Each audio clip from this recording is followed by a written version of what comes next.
नमस्कार सर। नमस्कार सर। क्या नाम है आपका? मेरा नाम यादराम दास है जी। सर आप कहाँ से आए हैं? मैं पंचशील कॉलोनी फरीदाबाद से आया हूँ। सर संत रामपाल जी महाराज से नाम दीक्षा लेने से पहले आप क्या भक्ति साधनाएं करते थे? इनसे पहले मैं ज़्यादातर हनुमान जी की साधना और दुर्गा जी की साधना यही करता रहता था। ये मैं जब से इनके बारे में जानकारी हमें मिली तब से मैं इनकी साधना करना शुरू कर दिया। सर जो ब्रह्मा विष्णु महेश की और देवी जी की जो पूजाएं आप करते थे वो आपने बंद क्यों की? उनकी साधना इसलिए बंद की कि जब मैं सत्संग में जाने लगा इधर उधर कि यही भगवान हैं, यही पार करेंगे और मोक्ष करवाएंगे, तो मैं सत्संग करना शुरू कर दिया। तो एक सत्संग किया करते थे, एटा के अंदर एक भोले बाबा के नाम से हैं, उनके यहाँ मैं जाने लगा। तो वहाँ तक मैं 3 साल तक भोले बाबा के यहाँ सत्संग सुनने के लिए जाया करते थे, लेकिन वहाँ नाम दान कुछ नहीं दिया जाता था। और वहाँ पे चुटकुले सारे संतों के मिला कर के वो संत जो थे वो चुटकुले कहा करते थे और दहाड़ मारा करते थे और जनता को मतलब उन चुटकुलों से भ्रमित किया करते थे कि इस तरह से भक्ति है, इस तरह से करो, किसी का पूजा नहीं करना है, सिर्फ एक जयकारा लगाना है, साकार विश्वरी की संपूर्ण ब्रह्मांड में जय जयकार हो, जय जयकार हो। इस तरह से वो बोला करते थे, तो मैं उसी में लग गया मैं भी। तो फिर सर आप संत रामपाल जी महाराज की शरण में कैसे आए? तो मैं इस तरह से आए, जब वहाँ पे मैंने जब देखा कि ये जयकारा लगवाते हैं और भक्ति कुछ दे नहीं रहे हैं, तो मोक्ष मेरा कैसे होगा। तो वहाँ पे क्या वो निराकार भगवान को बताया गया कि परमात्मा जो है निराकार है, तो अब ये जयकारा भी बुलवाते हैं। तो मैंने कहा कि भगवान जो परमात्मा है वो निराकार है, तो हम पूजा किसकी कर रहे हैं और पूजा करवा भी नहीं रहे हैं। तो इस चक्कर में मुझे एक भगत जी थे जो सतगुरु रामपाल जी महाराज के शिष्य था, वो मेरे पास एक दिन आया कि भगत जी तुम बहुत रास्ता गलत चल रहे हो, आप जहाँ जा रहे हो आपका टाइम बिल्कुल व्यर्थ जा रहा है। तो मैंने कही फिर क्या करूं, मैं तो वहाँ जा रहा हूँ और भोले बाबा की वो पूजा करवाते हैं, शंकर जी की, उन्हीं की जयकार लगवाते हैं। कि उन्होंने कही, तो उन्होंने गीता का श्लोक मेरे सामने रखा और वो गीता लेके नहीं आए थे। उन्होंने कहा कि अध्याय 7 के श्लोक नंबर 15 में लिखा है कि जो ब्रह्मा विष्णु महेश की पूजा करते हैं वो राक्षस स्वभाव धारण किए, वो मनुष्यों में नीच दूषित कर्म करने वाले ये मूर्ख मूढ़ हैं। जब मेरे से उन्होंने ये बात कहा तो मुझे बहुत गुस्सा आया और मुझे इतनी गुस्सा आई, मैंने कि हमारे ये भगवान हैं और इनको ये इस तरह से कह रहा है। मैंने कि यहाँ से फूट ले, यहाँ से चल, मैं तेरे रामपाल को और महाराज को मैंने जानता हूँ, मैं मेरे गुरु जी की तू निंदा करने आया है, मुझे वहाँ से छुटाने आया है जो। तो उस भगत जी ने कोई बात नहीं भगत जी, मैं जा रहा हूँ, वो नमन करके और शर्मा के और वहाँ से निकल दिया घर से। मैंने नहीं कहा कि तुम रुक जाओ, मैंने कि भाग जाने दो, मेरी परमात्मा की शंकर जी महाराज की ये भोले बाबा की ये निंदा करते हैं। तो वो चले आए। तो मेरे अंदर एक डाउट हुआ कि मैंने इनको, मेरे घर पे कोई आया है और ब्रह्मा विष्णु महेश के बारे में इस तरह से बोल रहा है, तो इसमें जरा कुछ रहस्य जरूर होगा। जब मेरे से ये मेरा माइंड घूमा तो मैंने दूसरे दिन कहा कि हम उस भाई को बुलाना चाह रहा हूँ, शायद आ सकता है।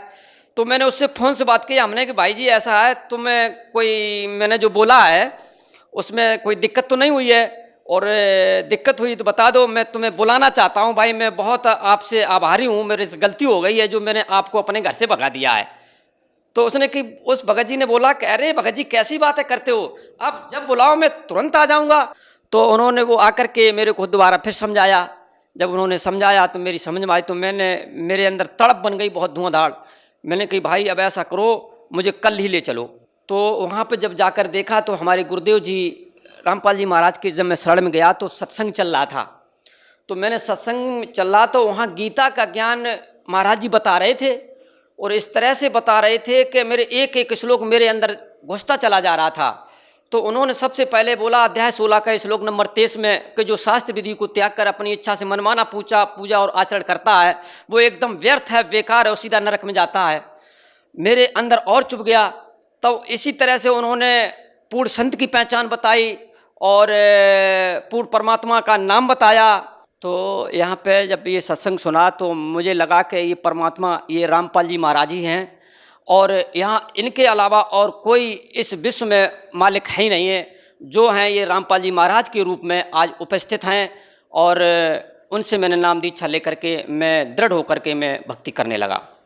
सर, जब आपने संत रामपाल जी महाराज से नाम दीक्षा ली, उसके बाद आपको क्या लाभ मिले? उसके बाद सर इतने लाभ हुआ कि एक बार मैं एक गाड़ी में बैठ के जा रहे थे तो गाड़ी की 120 स्पीड थी और आगे से मोड़ था, मोड़ दिखाई नहीं दे रहा था इधर से उधर से, जैसे बस आ रही थी तो बस अब और एक ही पतला रोड था, अब कहाँ ले जाऊँ गाड़ी, और गाड़ी रुकने और ढलान बहुत तेज़ था।